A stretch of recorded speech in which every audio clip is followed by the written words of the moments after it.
Assalamualaikum warahmatullahi wabarakatuh. 93.2 RCSN FM yang unik dan mendidik. Tak ada rahasia untuk menggapai sukses. Sukses itu dapat terjadi karena persiapan, kerja keras, dan mau belajar dari kegagalan. Oke, selamat pagi para pendengar setia RCA. Senang sekali bisa berjumpa kembali bersama saya Zahra di sini di program acara Dinkes ya, Dinas Kesehatan bersama Dinkes ya. Oke, sahabat Muslim dan para pecinta RCA di Kesehatan kali ini akan mengangkat judul tentang pelayanan vaksinasi COVID-19 di Puskesmas Debong Lor ya. Jadi COVID-19 itu kan dinyatakan sebagai pandemi dunia oleh WHO dan ditetapkan oleh pemerintah sebagai bencana non-alam berupa wabah penyakit yang perlu dilakukan langkah-langkah penanggulangan ya terpadu termasuk dengan memberikan pelayanan vaksinasi COVID-19. Oke, sudah datang narasumber kita dari Dinas Kesehatan Kota Tegal, ada Dr. Feby. Assalamualaikum dokter. Waalaikumsalam, selamat pagi. Selamat pagi juga dokter. Gimana kabarnya dokter hari ini? Alhamdulillah baik. Alhamdulillah baik. Semoga yang lain juga baik semua. Amin. Ya. Oke dokter, kali ini kita mau berbincang tentang vaksinasi COVID-19 ya dokter ya. Iya betul. Ya, seperti yang kita ketahui juga bersama kasus positif COVID-19 semakin hari itu kan semakin banyak banget ya, dengan kasus kematian juga semakin tinggi. Sesuai tema kali ini, upaya pencegahan yang bisa dilakukan adalah salah satunya dengan melakukan vaksinasi COVID-19. Betul nggak begitu dok? Betul sekali. Oke, mungkin boleh dijelaskan apa itu vaksinasi dan vaksinasi ya, vaksin dan vaksinasi. Oke, sebelumnya kita kenalan dulu ya, apa itu vaksin dan vaksinasi nih. Jadi yang pertama vaksin dulu. Vaksin itu sendiri dia adalah sebenarnya suatu produk biologi yang berisi antigen yang nantinya setelah diberikan kepada pasien atau seorang, dia akan menimbulkan kekebalan spesifik yang tujuannya agar orang tersebut terhindar dari penularan ataupun kemungkinan sakit berat. Sedangkan yang kita sebut dengan vaksinasi itu adalah suatu proses di dalam tubuh di mana seseorang menjadi kebal atau terlindungi dari suatu penyakit setelah menerima vaksin tersebut, sehingga apabila nanti suatu saat orang tersebut terpapar dengan sakit itu, maka dia tidak akan sakit atau hanya mengalami sakit yang ringan setelah diberikan vaksin. Nah, untuk kebutuhan vaksin untuk COVID-19 ini sangat mendesak ya, tujuannya adalah untuk menghentikan penyebaran dari virus corona itu sendiri. Oke, mungkin dokter bisa tolong dijelaskan lagi tujuan vaksinasi COVID-19. Mungkin para pendengar setia RCA atau warga Kota Tegal yang masih bingung kok harus vaksinasi sih, tujuannya itu untuk apa gitu dok? Oke, jadi untuk tujuan vaksinasi COVID-19 ini sangat penting ya. Ada beberapa, diantaranya yang pertama, dia bertujuan untuk menurunkan kesakitan dan kematian akibat COVID-19 itu sendiri. Kemudian melindungi dan memperkuat sistem kesehatan secara menyeluruh. Kemudian juga menjaga produktivitas dan meminimalkan dampak sosial dan ekonomi, serta mendorong terbentuknya herd immunity dalam mencegah penyebaran COVID-19. Nah, jadi ada 4 ya dokter ya. Nah, untuk pelayanan itu sendiri vaksinasi di Puskesmas Debong Lor menggunakan vaksin jenis apa nih dok? Nah, untuk pelayanan vaksinasi di Puskesmas Debong Lor ini digunakan jenis Sinovac dengan 2 kali suntikan dengan tujuan merangsang terbentuknya titer antibodi yang tinggi. Nah, kan ada 2 kali suntikan nih. Untuk suntikan yang pertama namanya adalah suntikan primer. Nah, setelah diberikan suntikan yang pertama atau suntikan primer ini, dia akan terbentuk titer antibodi, tapi titernya masih rendah, jadi belum bisa menghasilkan efek yang melindungi, belum cukup gitu belum ya. Cukup ya. Betul. Sehingga harus dilanjutkan dengan suntikan yang kedua, namanya adalah suntikan booster. Nah, suntikan yang kedua ini atau suntikan booster nanti dia akan merangsang terbentuknya titer antibodi yang sekunder yang lebih tinggi dengan afinitas yang lebih kuat. Nah, diharapkan setelah 2 kali suntikan ini dia akan memberikan perlindungan yang lebih baik dalam jangka waktu yang lebih lama, sehingga peserta vaksinasi COVID-19 harus mendapatkan kedua suntikan secara lengkap. Oke, jadi kalau udah dua-duanya berarti udah lengkap ya dokter. Betul. Ya. Nah, selain itu syarat apa aja sih yang harus dibawa saat akan ke Puskesmas Debong Lor untuk mendapatkan vaksin nih dok?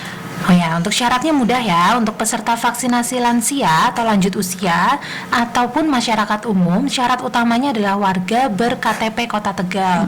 Sedangkan untuk pelayan publik dan juga tenaga kesehatan, syaratnya bekerja di Kota Tegal. Jadi meskipun KTP-nya bukan Kota Tegal, untuk pelayan publik dan tenaga kesehatan masih bisa dilayani. Oke, berarti masih bisa dilayani ya walaupun luar Kota Tegal gitu, Dok? Betul, untuk pelayan publik dan nakes yang penting bekerja di Kota Tegal. Oke. Nah, untuk menyambung di informasi selanjutnya tentang vaksinasi COVID-19, boleh kita break dulu, Dokter ya? Boleh, silakan. Oke, Dok. Untuk sahabat muslim dan para pendengar setia RCA, jangan kemana-mana dulu. Tetap setia terus di sini bareng Zahra di 93.2 RCA FM.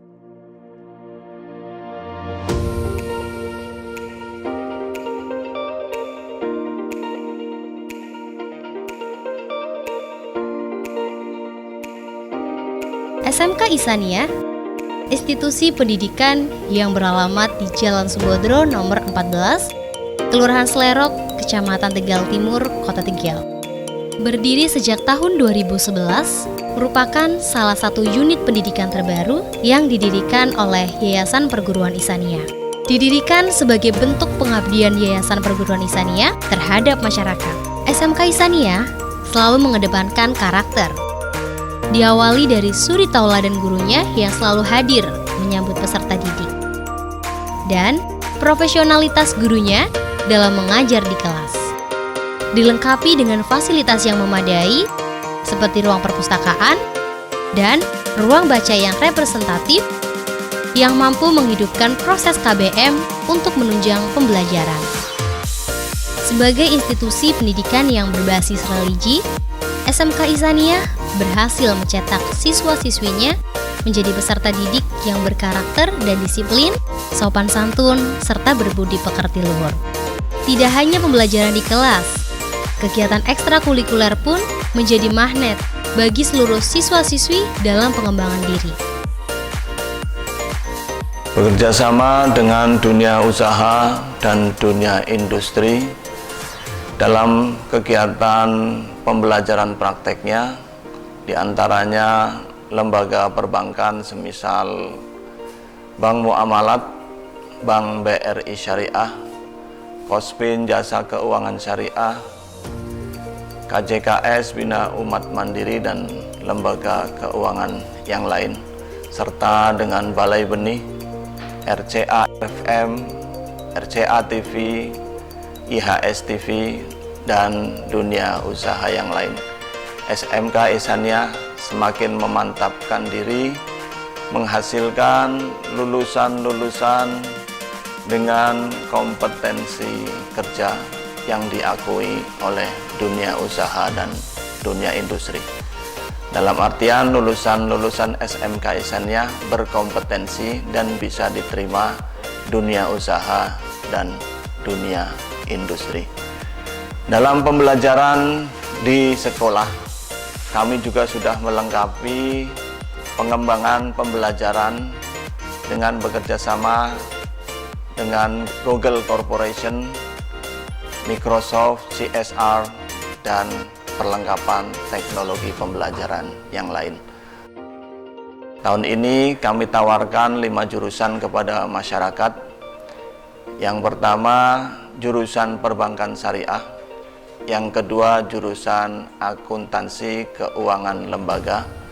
Yang ketiga, jurusan agribisnis. Yang keempat, jurusan broadcast radio. Dan yang kelima, jurusan broadcast televisi. Untuk itu, kepada masyarakat yang mempercayakan putra-putrinya untuk belajar di SMK Ihsaniyah, kami harapkan segera mendaftar. Bersama SMK Ihsaniyah, hidup lebih terarah, insya Allah lebih barokah. Damai Sumbodro 14 Kota Tegal 93.2 RCA Ihsaniyah FM, unik dan mendidik.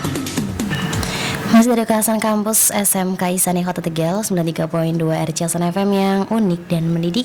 Oke, sobat muslim dan para pendengar setia RCA, kali ini masih bersama Zara di sini dan masih bersama dengan Dokter Feby. Oke, Dokter, tadi ada pembahasan yang terpotong ya, Dokter ya. Oke, kali ini kita akan Zara akan bertanya nih bersama Dokter Feby, apakah vaksin tersebut aman gak sih, Dok?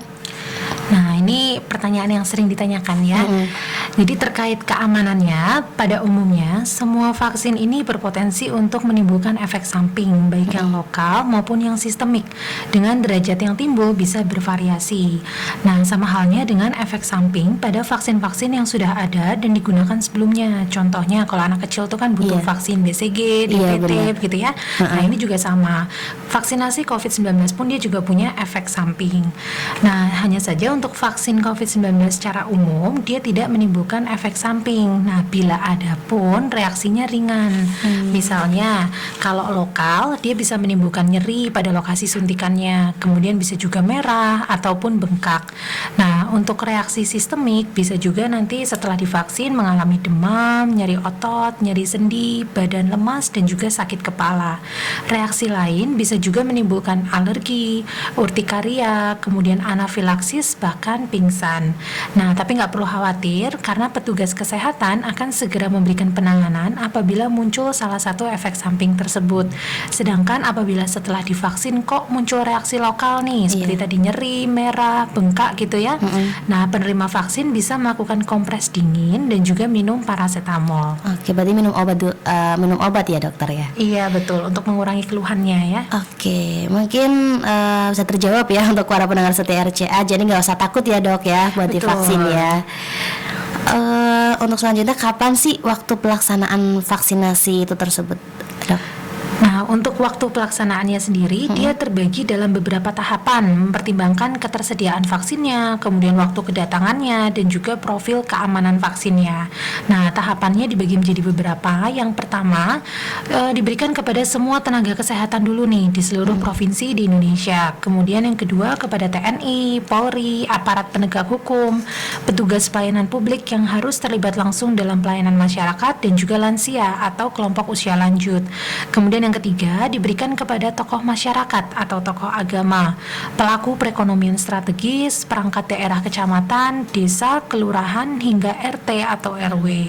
Kemudian yang keempat, diberikan kepada guru, tenaga pendidik dari PAUD, TK, SD, SMP, SMA, hingga PT. Kemudian yang kelima, diberikan kepada aparatur pemerintah, baik pusat, daerah, dan juga anggota legislatif. Nah, yang keenam, diberikan kepada kelompok usia produktif dan berkontribusi dalam sektor perekonomian, termasuk anggota BPJS penerima bantuan iuran atau PBI. Sedangkan yang terakhir nanti diberikan yang kepada anak-anak dan kelompok rentan lainnya yang oleh dokter ahli dinyatakan aman untuk menerima vaksin. Nah, sedangkan untuk Puskesmas De Bongor sendiri saat ini sudah membuka pelayanan vaksin ya, mulai hari Senin sampai dengan Sabtu dari jam 8 pagi. Oke, berarti udah dibuka ya, Dok ya? Sudah. Kalau untuk puskesmas lainnya sama ya, Dok? Apa masih dalam pertimbangan nih, Dok? Untuk puskesmas lain ya, sama sebagian besar untuk puskesmas lain juga sudah melayani pelayanan vaksin, hanya saja untuk jam pelayanannya biasanya sih mulainya sama jam 8. Untuk jam selesainya bergantung pada puskesmas masing-masing. Oke, berarti untuk tempat pelaksanaan vaksinasi itu di mana aja, Dok? Yang ada di Kota Tegal? Untuk tempat pelayanan vaksinasi selain di puskesmas, dia bisa dilakukan di fasilitas pelayanan kesehatan baik punya pemerintah maupun swasta. Jadi puskesmas ataupun puskesmas pembantu bisa. Kemudian klinik, rumah sakit, dan atau klinik kantor kesehatan pelabuhan. Dengan kriteria puskesmas ataupun fasilitas kesehatan lainnya itu harus memiliki tenaga kesehatan pelaksana vaksinasi COVID-19, kemudian memiliki sarana sesuai dengan jenis vaksin COVID-19 yang digunakan atau sesuai dengan ketentuan peraturan perundang-undangan, serta juga harus memiliki izin operasional fasilitas pelayanan kesehatan atau penetapan oleh menteri sesuai dengan ketentuan peraturan perundang-undangan. Oke, berarti cukup banyak ya, Dok ya? Banyak. Jadi nggak usah khawatir buat sahabat muslim dan para pecinta RCA di rumah yang mau divaksin, jangan takut juga ya, Dok ya. Untuk kesehatan diri kita juga ya, Dok ya. Betul sekali. Oke, selanjutnya bagaimana sih prinsip pelaksanaan vaksinasi COVID-19 ini, Dok? Untuk prinsip pelaksanaan vaksinasinya sendiri, nanti yang pertama untuk pemberian vaksinasinya akan dilakukan oleh dokter, perawat, atau bidan yang tentunya memiliki kompetensi dalam bidang pemberian vaksin. Kemudian yang kedua, pelaksanaan pelayanan vaksinasi COVID-19 ini tidak akan mengganggu pelayanan imunisasi rutin ataupun pelayanan kesehatan lainnya. Kemudian yang ketiga, melakukan screening atau penapisan terhadap status sasaran kesehatan sebelum melakukan pemberian vaksinasi. Jadi nanti nggak langsung divaksin ya, di screening dulu, kemudian tetap menerapkan protokol kesehatan, serta mengintegrasikan dengan kegiatan surveillance COVID-19, terutama dalam mendeteksi kasus dan analisis dampaknya. Oke, mungkin kita bisa break dulu sejenak atau mau lanjut aja nih dok? Lanjut aja ya. Oke, untuk pelayanan vaksinasi COVID-19 di Puskesmas Bonglor sendiri itu bagaimana sih alurnya dok?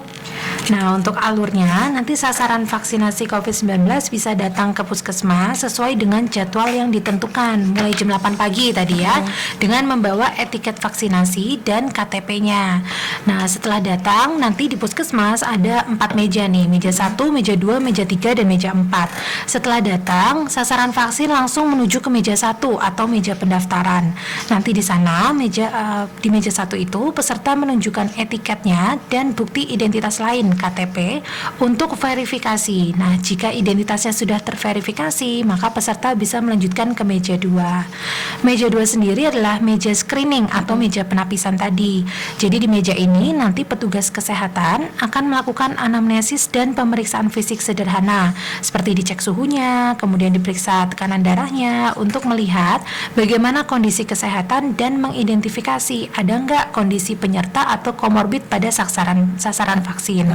Kemudian sasaran yang ditunda pemberian vaksinnya nanti akan dijadwalkan ulang oleh sistem. Jika peserta sehat, maka vaksinasi dapat dilakukan atau dilanjutkan ke meja 3, yaitu meja vaksinasi. Nah, di meja 3 ini nanti petugas akan memberikan vaksinasi, disuntik ya secara intramuskular atau dimasukkan ke dalam otot sesuai dengan prinsip penyuntikan yang aman. Nanti petugas akan mencatat merek atau jenis vaksin yang diberikan dan nomor batch-nya. Kemudian setelah diberikan vaksin, sasaran dapat melanjutkan ke meja 4, yaitu meja pencatatan dan observasi. Di sini nanti petugas akan mencatat hasil pelayanan vaksinasi dalam aplikasi Picare. Kemudian sasaran diobservasi selama 30 menit. Jadi nggak langsung pulang setelah disuntik ya. Tunggu dulu 30 menit untuk memonitor kemungkinan adanya KIPI atau kejadian ikutan pasca imunisasi. Nah, petugas memberikan penyuluhan tentang 3M dan vaksinasi COVID-19, serta nanti peserta akan mendapatkan kartu vaksinasi sebelum pulang. Oke, berarti ada kartunya ya dok ya? Betul. Ya, tadi saya dengar dokter itu menjelaskan tentang meja di 4 itu harus menunggu 30 menit sebelum pulang. Kira-kira kenapa dok? Nah ya betul, jadi harus tunggu 30 menit ya habis disuntik. Jadi sesuai petunjuk teknis pelaksanaan vaksinasi COVID-19, setelah mendapatkan vaksinasi, sasaran atau pasien ini harus menunggu selama 30 menit. Karena yang pertama, petugas kesehatan akan memantau atau melakukan observasi akan terjadinya KIPI atau kejadian ikutan pasca imunisasi tadi. Nah biasanya terjadi dalam waktu singkat hingga 30 menit setelah divaksin. Jadi supaya memastikan aman dulu setelah divaksin, baru boleh pulang. Oke, berarti harus aman dulu ya dok ya? Betul. Oke, mungkin kita break dulu ya dok ya. Mungkin dokter juga mau minum dulu ya. Terima kasih. Oke, untuk sahabat muslim dan para pecinta RCA, jangan kemana-mana, tetap setia terus di sini bareng Zahra di 93.2 RCA Sana FM. Untuk melakukan simulasi proses layanan perbankan yang sesungguhnya.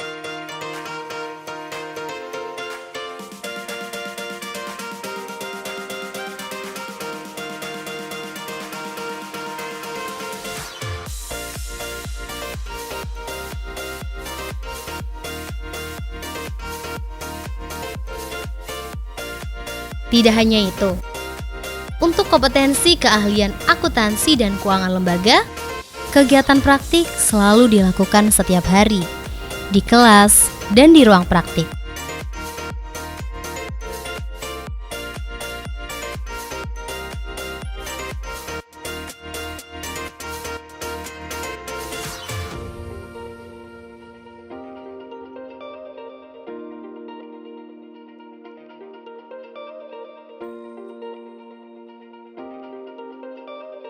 Yang menarik lagi, untuk kompetensi keahlian agribisnis tanaman perkebunan, kegiatan praktik juga langsung dilakukan di lapangan, didampingi oleh ahlinya, untuk melakukan observasi dan praktik menanam, perawatan, hingga panen.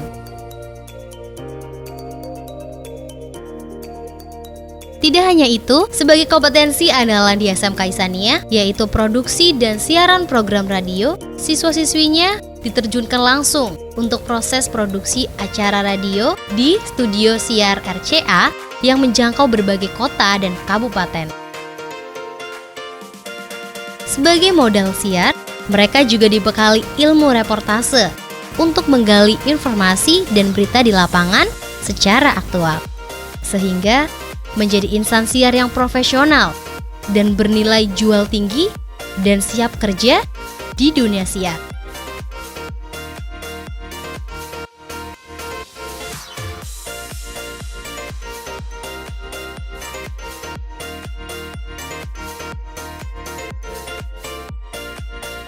SMK Ihsaniyah memiliki sarana dan prasarana seperti mini bank,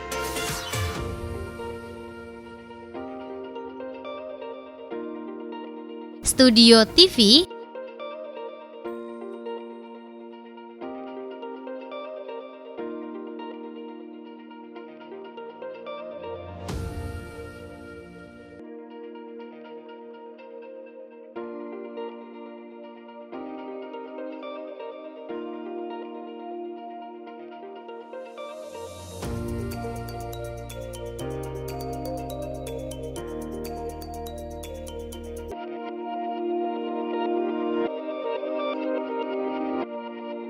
dan studio radio.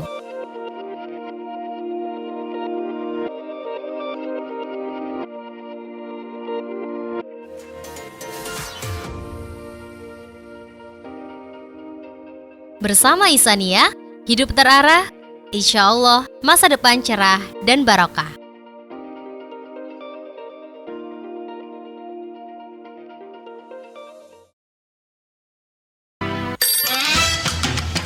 Dipancarkan dari Komplek Kampus SMK Ihsaniyah Kota Tegal, 93.2 RCA Ihsaniyah FM.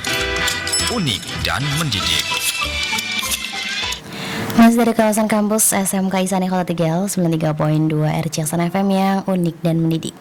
Oke, sahabat muslim dan para pendengar setia RCA, kita di sesi yang terakhir ya, masih bersama dengan Dr. Feby.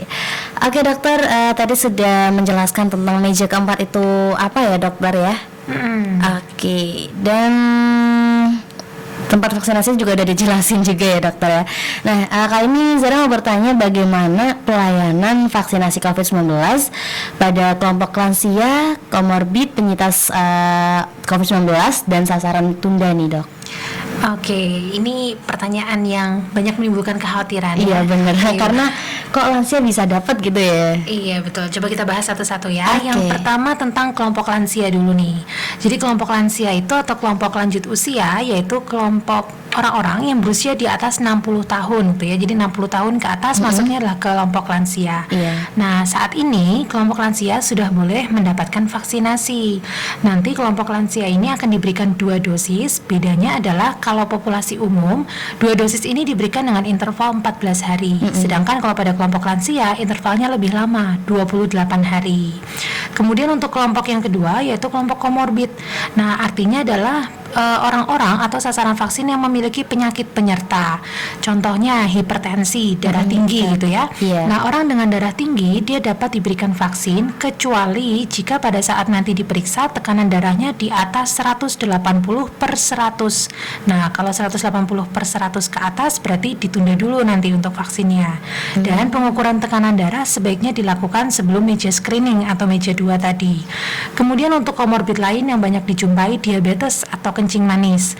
Nah, diabetes ini boleh diberikan vaksin sepanjang tidak ada komplikasi akut. Nah, selain itu untuk penyintas atau penderita kanker gitu ya juga boleh diberikan vaksin. Kemudian penyintas COVID-19 kalau dulunya pernah terkonfirmasi positif nih COVID-19. Untuk saat ini boleh divaksinasi dengan syarat sudah lebih dari 3 bulan sejak dinyatakan sembuh dari COVID-19-nya. Kemudian untuk populasi ibu menyusui saat ini juga sudah boleh diberikan vaksin. Dan seluruh pasien yang belum memenuhi syarat atau yang ditunda untuk pemberian vaksinnya nanti akan diberikan informasi lanjutan agar datang kembali ke fasilitas pelayanan kesehatan untuk memperoleh vaksinasi. Oke, berarti kalau ditunda nanti bisa datang kembali ya dok ya? Iya, nyusul gitu. Nyusul ya, susulan lah ya. Betul. Nah, untuk kali ini Zara mau bertanya di dok, mungkin ada orang yang biasa mungkin agak takut untuk vaksin nih dok, tapi dia tuh tidak tahu apa yang dideritanya atau punya penyakit lain gitu ya. Kalau Zara dengar-dengar kalau mempunyai penyakit bawaan itu nggak diperbolehkan ya dok ya untuk vaksin. Jadi kalau untuk penyakit bawaan itu nanti bergantung ya, bergantung penyakit bawaannya apa. Karena memang masuknya dalam posisi yang populasi yang rentan. Nah, apabila memang memiliki penyakit bawaan biasanya dianjurkan untuk dikonsultasikan terlebih dahulu dengan dokter ahli, dalam hal ini dokter spesialis. Termasuk nggak cuma penyakit bawaan nih, misal ada penyakit lain, komorbid lain, misal penyakit jantung gitu ya, ataupun penyakit ginjal yang kok belum stabil, biasanya dianjurkan untuk meminta rekomendasi ke dokter ahli atau dokter spesialis dulu. Jadi periksa dulu ke dokter spesialis, tanya nih, boleh nggak ya saya divaksin? Nanti kalau boleh diberikan surat rekomendasi, nah itu dibawa ke fasilitas yang memberikan vaksin, baru nanti bisa divaksinasi. Berarti boleh ya dok, tapi mungkin ke dokter ahli dulu ya. Betul, jadi dikonsultasikan dengan yang lebih ahli dulu, jadi nggak langsung suntik. Iya benar ya dok ya, nanti terjadi yang nggak enak kan nggak enak ya jadinya. Apakah vaksin COVID-19 itu halal apa enggak sih dok? Karena pertanyaan seperti ini tuh sering juga ditanyakan oleh masyarakat umum nih. Betul, sering ditanya ya. Jadi terkait halal atau enggaknya ini halal ya. Nah, jadi sejak awal pemerintah telah menggandeng Majelis Ulama Indonesia atau MUI untuk mengawal dan memeriksa pembuatan vaksin COVID-19 yang nantinya akan digunakan di Indonesia. Jadi dipastikan dulu nih vaksin ini halal. Untuk itu pada bulan Oktober tahun 2020 lalu telah berangkat ke Cina rombongan peninjau dari Indonesia ke pabrik Sinovac Biotech di Beijing yang terdiri dari perwakilan anggota MUI yaitu Komisi Fatwa MUI, kemudian ada Lembaga Pengkajian Pangan, Obat-obatan dan Kosmetika MUI bersama dengan beberapa perwakilan Bio Farma dan Balai POM. Sejauh ini disimpulkan bahwa produk vaksin yang digunakan di Indonesia tidak berasal ataupun mengandung bahan yang haram ataupun najis, dan dalam proses produksinya juga tidak terkontaminasi oleh bahan haram atau najis. Jadi dengan kata lain halal gitu ya. Kemudian Wakil Presiden RI menyatakan bahwa label halal untuk vaksin COVID-19 akan dikeluarkan oleh MUI sebelum vaksinasi massal dilakukan. Sedangkan pihak Majelis Ulama di Uni Emirat Arab sendiri juga sudah meloloskan sertifikat halal untuk penggunaan vaksin yang sama di negara tersebut. Nah, pada tanggal 8 Januari 2021 lalu, Komisi Fatwa Majelis Ulama Indonesia atau MUI Pusat menetapkan bahwa vaksin COVID-19 produksi Sinovac yang diajukan sertifikasinya oleh PT Bio Farma hukumnya suci dan halal. Alhamdulillah kalau halal ya dok ya. Jadi semua warga atau Kota Tegal di Kota Tegal bisa diperbolehkan untuk vaksin ya, atau vaksin semakin nggak ada alasan buat takut vaksin. Iya, benar banget. Oke dok, dokter, tujuan vaksin dari vaksin tadi itu disebutkan tadi diantaranya itu adalah untuk mencapai herd immunity. Apa sebetulnya herd immunity itu maksudnya apa sih dok? Oke, tadi sempat disinggung tentang herd immunity, betul ya. Jadi herd immunity ini nama lainnya adalah kekebalan kelompok. Jadi maksudnya dia adalah suatu perlindungan yang secara tidak langsung kepada anggota masyarakat atau populasi yang tidak kebal ketika sebagian besar dari suatu populasi masyarakat sudah memiliki kekebalan terhadap suatu infeksi atau bahasa mudahnya orang yang nggak divaksin mendapatkan kekebalan dari orang di sekitarnya yang divaksin. Nah, itu yang dimaksud dengan herd immunity. Nah, anggota populasi yang kebal dia tidak akan dapat tertular dan juga tidak akan menularkan infeksi ke orang lain di sekitarnya, sehingga diharapkan dapat memutus rantai penularan. Dengan demikian menghambat atau akhirnya menghentikan penyebaran penyakit dan menyudahi pandemi ini. Kekebalan anggota populasi atau masyarakat dapat diperoleh dari infeksi alami, misal sudah pernah sakit kemudian sembuh. Nah, itu kan dia punya kekebalan. Atau cara lainnya dengan vaksinasi ini. Lalu sistem imunnya dirangsang membentuk antibodi dan selanjutnya memiliki kekebalan. Nah, semakin besar proporsi anggota masyarakat yang sudah memiliki kekebalan, maka akan semakin besar perlindungan tidak langsung yang akan dialami oleh anggota masyarakat lain yang belum kebal. Atau semakin kecil kemungkinannya mereka akan tertular oleh kuman penyebab wabah. Nah, berapa persen sih orang-orang itu harus divaksin supaya yang nggak divaksin mendapatkan perlindungan juga? Jadi menurut penelitiannya, sedikitnya diperlukan sekitar 70% dari populasi yang sudah divaksinasi agar tercapai adanya herd immunity atau kekebalan kelompok ini.